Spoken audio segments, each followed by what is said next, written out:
Hello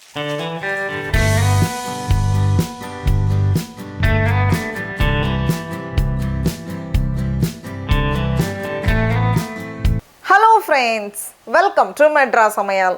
இன்றைக்கி நம்ம மெட்ராஸ் சமையலில் சூப்பரான நல்ல ஹெல்த்தியான எள்ளு மிட்டாய் எப்படி பண்ணுறதுன்னு பார்க்கலாம்.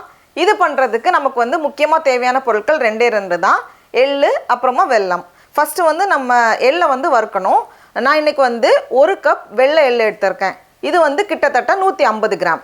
இப்போ இதை வந்து ஒரு பாத்திரத்தில் மாற்றிட்டு கொஞ்சம் மிதமான சூடில் வச்சுட்டு நம்ம வந்து நல்லா வறுக்கணும். எள்ளு வந்து கொஞ்சம் நேரத்துக்கு அப்புறமா டப்பு டப்புன்னு வெடிக்கிற மாதிரி சத்தம் கேட்கும். நமக்கு லைட்டாக ஒரு கோல்டன் கலர் வரும். கரிஞ்சிடக்கூடாது, லைட்டாக ஒரு கோல்டன் கலர் வந்தாலே போதும். இப்போ பார்த்தோம் அப்படின்னா எள்ளு நல்லா வறுப்பட்டு ஒரு கோல்டன் கலர் வந்திருக்கு. இப்போது இந்த ஸ்டேஜில் நம்ம ஸ்டவ் ஆஃப் பண்ணிவிட்டு இதை உடனே வந்து நம்ம மாற்றி வச்சிடலாம். இதே பாத்திரத்தில் வைக்க தேவையில்ல. அடுத்தது நம்ம வந்து வெல்லத்தை கரைச்சி பாகு தயார் பண்ணணும். 1 கப் எள்ளு, அது வந்து 150 கிராம் எள்ளுக்கு நமக்கு வந்து 1 கப் துருவன வெல்லம் எடுத்திருக்கேன். இது வந்து 200 கிராம். நம்ம வந்து துருவன வெல்லத்தை லேசாக அளந்தோம் அப்படின்னா 150 கிராம் இருக்கும். ஆனால் நம்ம வந்து கொஞ்சம் அழுத்தி அளந்தோம் அப்படின்னா 200 கிராம் இருக்கும். 150 கிராம் எள்ளுக்கு வந்து 200 கிராம் வெல்லம் வந்து சரியாக இருக்கும். நான் வந்து துருவனதுக்கப்புறமா லைட்டாக அழுத்திட்டு அளந்தேன். இது வந்து 200 கிராம் இருக்குது, 1 கப் வெல்லம். இதை வந்து ஒரு பேனில் மாற்றிடலாம். கூடவே 2லேருந்து 3 டேபிள் ஸ்பூன் போல் தண்ணி, ரொம்ப கம்மியாக தண்ணி போதும், சேர்த்துட்டு நல்லா கரையட்டும். வெல்லத்தில் வந்து தூசி அழுக்கு இருக்காது அப்படின்னு நினச்சோன்னா நம்ம வந்து டேரெக்டாக கூட பண்ணலாம். இந்த மாதிரி நல்லா கரைஞ்சதும் நம்ம வந்து எந்த பேனில் பண்ண போகிறோமோ அந்த பேனில் வந்து வடிகட்டி வச்சிடலாம். ரொம்ப தண்ணி சேர்த்துறதிங்க, கொஞ்சமாக கரையிறதுக்கு தேவையான அளவு தண்ணி மட்டும் போதும். இது கூடவே 1/2 டீஸ்பூன் போல் நெய் சேர்த்துட்டு வெல்லம் வந்து நல்லா கரைஞ்சி ஒரு உடையிற பதம் வரணும். இப்போ பார்த்தோம் அப்படின்னா நல்லா நுரைச்சி வந்துட்டுருக்கு. இன்னும் கொஞ்சம் டைம் ஆகும். அதிகமான சூடில் வச்சிட வேண்டாம், மிதமான சூடில் வச்சுட்டே நம்ம வந்து வேக வைக்கணும். ஏன்னா கரிஞ்சிடுச்சுன்னா அப்புறம் வந்து நல்லா இருக்காது. அதனால் நம்ம வந்து கொஞ்சம் மீடியம் ஹீட்டில் வச்சுட்டே நல்லா வேக வைக்கணும். பக்கத்துலேயே வந்து ஒரு பவுலில் தண்ணி வச்சுக்கோங்க. இதுலேருந்து கொஞ்சமாக எடுத்து நம்ம தண்ணியில் சேர்த்து பார்த்தோம் அப்படின்னா இப்போ பாருங்கள் நல்லா சாஃப்டாக ஒரு மாதிரி உருட்டுறதுக்கு வருது. இந்த பதம் வரக்கூடாது, இந்த மாதிரி சாஃப்டாக இருக்கக்கூடாது, நமக்கு வந்து உடையிற பதம் வரணும்.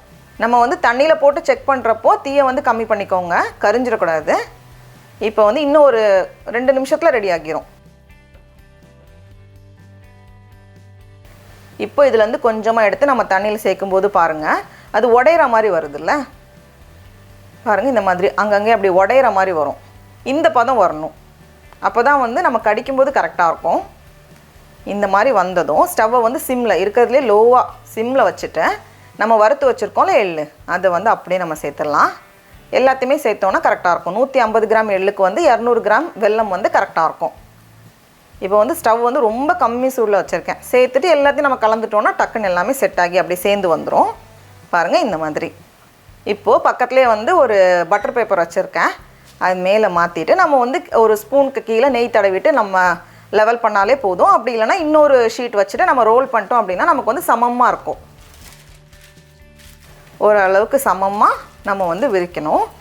விரிச்சிட்டு நம்ம எடுக்கிறப்ப பாருங்கள் சூப்பராக உடனே வந்து செட் ஆகிரும். அதனால் வந்து நம்ம ஃபஸ்ட்டே வந்து கட் பண்ணி வச்சிடணும்.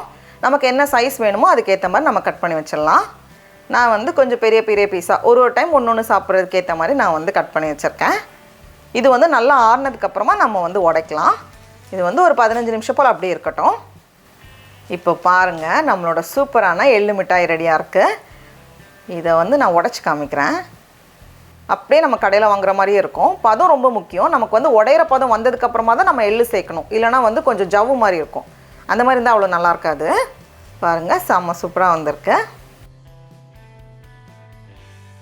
சடா, நம்மளோட சூப்பரான எள்ளு மிட்டாய் ரெடியாக இருக்குது.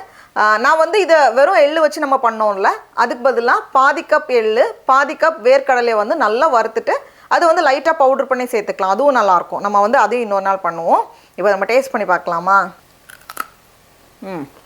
டெக்ஸ்சர் எல்லாமே வந்து அப்படியே நம்ம கடையில் வாங்குற மாதிரியே இருக்கும். நீங்களும் கண்டிப்பாக இந்த எள்ளு மிட்டாயை வீட்டில் செஞ்சு பாருங்கள். உங்களுக்கு இந்த வீடியோ பிடிச்சிருந்துச்சுன்னா மெட்ராஸ் சமையலுக்கு சப்ஸ்கிரைப் பண்ணுங்கள். நாவின் சுவையரும்புகள் மலரட்டும்.